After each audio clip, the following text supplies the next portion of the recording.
রাসূল বলেন মান আহাব্বা লিল্লাহ, ভালোবাসা হবে আল্লাহর জন্যে, ওয়া আবগাদা লিল্লাহ, শত্রুতাও হবে আল্লাহর জন্যে, ওয়া আ'তা লিল্লাহ,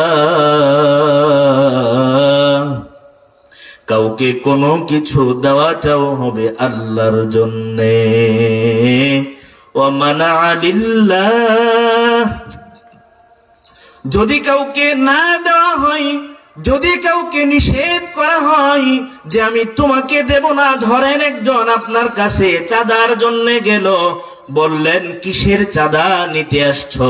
সে আপনাকে বলল মাহফিলের চাঁদা নিতে আসছি।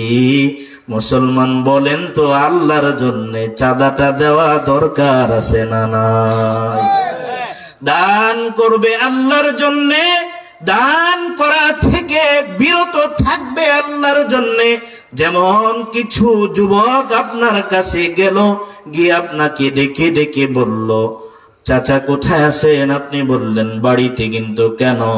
যুবকগুলা বলল চাচা আসছি, আমরা একটা যাত্রা পালা করব, নাটক করব, বাউল আসর দেব, গানের কনসার্ট করব, চাচা আসছি, কিছু চাঁদা যদি দেন।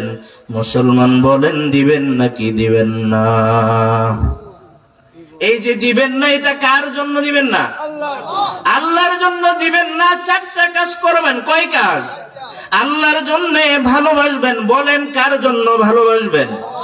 এক নাম্বার, আল্লাহর জন্য যদি ভালোবাসতে পারেন, আল্লাহর জন্য যদি শত্রু বানাইতে পারেন, আল্লাহর জন্য যদি দান করতে পারেন, আল্লাহর জন্য যদি দান করা থেকে বিরত থাকতে পারেন, রাসূল বলছেন চারটা কাজ দুনিয়াতে যারা করবে, রাসূল বলেন গ্যারান্টি আমি নবী দিলাম, ফাকাদ ইস্তাকমালাল ঈমান।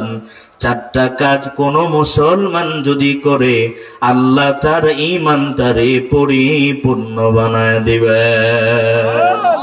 সুবহানাল্লাহ। বাড়িতে গিয়ে কয়েন শাসি না করছে, ভাবি কি না কইরে দিছে? সুবহানাল্লাহ বয়ান করতাম। চলেন